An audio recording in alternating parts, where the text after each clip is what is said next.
बच्चों, आज मैं आपसे जो टॉपिक डिस्कस करने जा रहा हूँ वो बहुत ही इम्पोर्टेंट टॉपिक है इस चैप्टर का।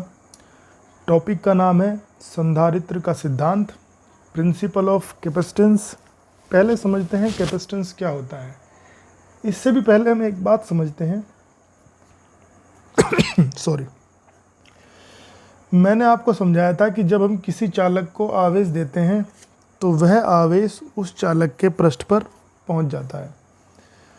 तो हम क्या करते हैं कि मान लो हमने चालक को आवेश दिया, वो कहाँ पहुंच गया, उसके पृष्ठ पे पहुंच गया, तो उसके पृष्ठ पे रहता है, उसमें अंदर नहीं जाता।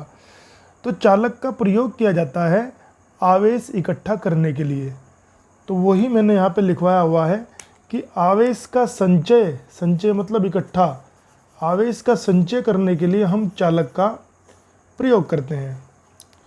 लेकिन अगर हम एक सीमा से अधिक किसी चालक पे आवेश इकट्ठा करेंगे तो क्या होगा, तो जो चालक होगा वो आवेश को लीक कर देगा। उस चालक से आवेश वायु में लीक हो जाएगा, क्षरित हो जाएगा। तो इसको समझने के लिए मैंने एक छोटी सी एनालॉजी बनाई है। मतलब आप यहाँ पे समझ लीजिए कि मान लो ये एक बर्तन है जिसमें आपने पानी भरना शुरू किया। तो जब बर्तन में ऊपर तक पानी भर जाएगा तो क्या होगा, पानी बाहर लीक होना शुरू हो जाएगा। बिल्कुल सेम एनालॉजी आप यहाँ पे समझ सकते हो कि चालक पे जब आप आवेश इकट्ठा करोगे तो एक लिमिट तक तो चालक उस आवेश को ग्रहण करेगा, लेकिन जब उसकी लिमिट ख़त्म हो जाएगी, जब उसकी कैपेसिटी ख़त्म हो जाएगी, तो उसके बाद वो आवेश चालक से बाहर निकलने लगेगा। ठीक है बेटा। तो इसका मतलब ये है कि किसी चालक पे आवेश इकट्ठा करने की एक लिमिट होती है। तो अब इस समस्या का समाधान करने के लिए कि हम चालक पे ज़्यादा आवेश इकट्ठा कर सकें, एक सिस्टम बनाया गया जिसको कहते हैं संधारित्र। तो संधारित्र एक ऐसा हमारा सिस्टम है, एक ऐसा एडजस्टमेंट है जिसकी हेल्प से हम चालक के आकार को बदले बिना उस पर अधिक मात्रा में आवेश इकट्ठा कर सकते हैं। इसको समझाने के लिए पहले तो मैंने ये परिभाषा लिखाई है, आप इसको पढ़ लेंगे, जो मैंने बताया वही है। इसको समझाने के लिए भी मैंने एक एनालॉजी बनाई है। एनालॉजी समझिए, मान लो वो पहले वाला ही बर्तन था और इसमें हमने ये पानी की एक होज लगा रखी है, ऊपर ट्यूब है, इससे पानी आ रहा है। अगर इससे पानी हम ये चाहते हैं कि बाहर ना निकले तो हम क्या करेंगे, एक ट्यूब्स की हेल्प से एक बड़े टैंक को इसके साथ जोड़ देंगे, या इसके जैसा ही टैंक इसके साथ जोड़ देंगे। तो क्या होगा, अब जो पानी इसमें एक्स्ट्रा जो बाहर निकल सकता था, अब वो यहाँ पे आ जाएगा, इस वाले टैंक में भरने लगेगा। तो अब हम इसमें और ज़्यादा पानी इसमें भर सकते हैं, मतलब और ज़्यादा पानी इसको दे सकते हैं अगर, लेकिन इसकी भी लिमिट होगी, उसके बाद ये भर जाएगा। तो अगर हम ऐसा करें कि ये जो दूसरे वाला पाइप था, दूसरे वाला जो बर्तन था, अगर इसमें हमने एक ऐसे यहाँ पे एक पाइप फिट कर दिया, टंकी फिट कर दी, अब आप इसको कितना ही पानी दे लो, आप जैसे इसमें पानी भरोगे, जो पहले वाला हमारा ये बर्तन है ए, तो एक्स्ट्रा पानी इसमें जाएगा, और जब ये भी भर जाएगा तो एक्स्ट्रा पानी यहाँ से बाहर निकल के गिरने लगेगा, लेकिन ये कभी भी नहीं भरेगा। तो इस एनालॉजी की हेल्प से ही अब आप ये समझिए जो मैंने आपको समझाने का प्रयास किया है। अब अगर हम किसी चालक को, धातु के किसी चालक ए को हमने मान लिया आवेशित किया, और हमने मान लो इसको कौन सा आवेश दिया, प्लस आवेश दिया।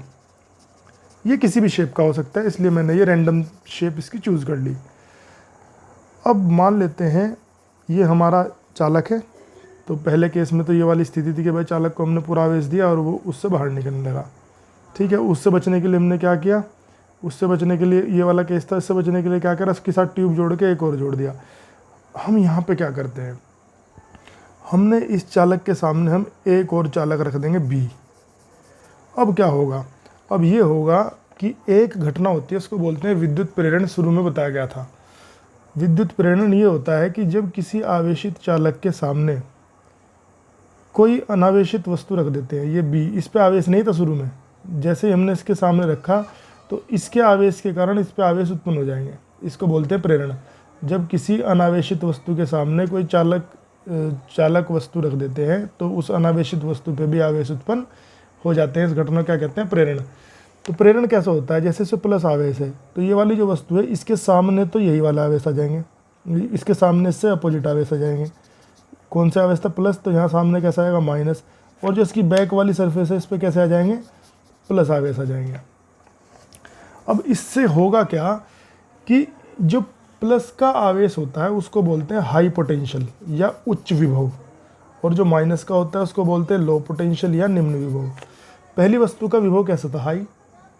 लेकिन ये जो दूसरी वस्तु है इस पे सामने की तरफ कैसा आया? माइनस। ये कैसा हो गया? लो। तो ये माइनस इसको कम कर देगा, ठीक है। इसने क्या करा? इसका विभव कम कर दिया। अब जैसे इसका विभव कम होगा, विभव जैसे ही कम होता है, आपने पढ़ा है कि विभव और आवेश एक दूसरे के समानुपाती होते हैं, तो विभव जैसे ही कम होगा तुरंत इसका जो है आवेश भी घट जाएगा। तो आप क्या करेंगे? इसका आवेश बढ़ाने के लिए इसे और आवेश देंगे, जैसे इसमें और पानी भर रहे थे, ठीक है। लेकिन यहाँ पे एक समस्या ये है कि इसकी जो पीछे वाली सतह है इस पर प्लस का आवेश है, तो ये हाई है, तो ये इसको थोड़ा सा सपोर्ट कर रहा है। अब अगर हम ये जो दूसरे वाला था इसको ऐसे यहाँ पृथ्वी से जोड़ दें, ये जोड़ दें मैंने पृथ्वी से, तो अगर इसको पृथ्वी से जोड़ दें तो पृथ्वी की ये विशेषता होती है कि पृथ्वी का विभव होता है शून्य, वो किसी भी वस्तु को शून्य विभव पे ला सकती है। तो इसकी जो ये बैक वाली सरफेस है जो आपने जोड़ी थी जिस पे प्लस का आवेश था, ये बैक वाली सरफेस का सारा आवेश कहाँ चला जाएगा? पृथ्वी में। तो केवल कौन सा आवेश रह जाएगा इस पर? माइनस। अब देखो कितना बढ़िया काम हो गया यहाँ पे कि हमने जैसे ही इसको प्लस आवेश दिया तुरंत इस पर माइनस आवेश आ गया। माइनस का मतलब लो पोटेंशियल, तो ये इसके पोटेंशियल को डाउन कर देगा, और जैसे इसका पोटेंशियल डाउन होगा मतलब विभव इसका जैसे नीचे जाएगा, इसे पुराने विभव पर लाने के लिए हमें और आवेश देना पड़ेगा। तो ये मैंने तुम्हें यहाँ पे लिख के दिखाया है, और ये जो लिखा हुआ है इसको आप समझिए। मैं जल्दी जल्दी से पढ़ के बता देता हूँ। अब इसको ढकने की कोई ज़रूरत नहीं है। देखो इसमें लिखा हुआ है कि यदि कोई आवेशित वस्तु ए के सामने कुछ दूरी पर एक अन्य चालक बी रख दिया जाए, दोनों चालक होने चाहिए, तो चित्र अनुसार जो बी चालक होता है उसके सामने के पृष्ठ पर माइनस और पीछे के पृष्ठ पर प्लस आवेश प्रेरित हो जाएगा या उत्पन्न हो जाएगा। यदि चालक बी के पीछे वाले पृष्ठ को पृथ्वी से जोड़ दिया जाए तो पीछे वाले पृष्ठ का समस्त आवेश कहाँ चला जाएगा? पृथ्वी में चला जाएगा। इस प्रकार बी के सामने के पृष्ठ पर सिर्फ माइनस आवेश रह जाएगा, जिस कारण वह ए चालक के विभव को धीरे धीरे कम कर देगा। और हम सूत्र जानते हैं C बराबर Q/V, ये संधारित्र की ये धारिता का सूत्र होता है। तो इस सूत्र के हिसाब से आप जानते हो कि यहाँ पे जो C है वो V के इन्वर्सली प्रोपोर्शनल है, तो यहाँ विभव कम हुआ ना तो धारिता क्या होगी? बढ़ेगी। तो इस कारण यहाँ पे जो चालक A है उसकी धारिता कैसी हो जाएगी? बढ़ जाएगी। धारिता मतलब कैपेसिटी, मतलब वो और आवेश अब ग्रहण कर सकता है। तो अतः हम A चालक को और अधिक आवेश दे सकते हैं। तो ये जो ऐसा सिस्टम होता है, दो चालकों से बना एक ऐसा सिस्टम जिसमें एक चालक को हमने आवेश दिया है और दूसरे को पृथ्वी से जोड़ा है, इसी को हम कहते हैं संधारित्र। और संधारित्र और भी बेटर काम करेगा अगर ये दोनों चालक एक ही शेप के हों। तो इससे आगे वाली वीडियो में हम इसी को डिस्कस करेंगे।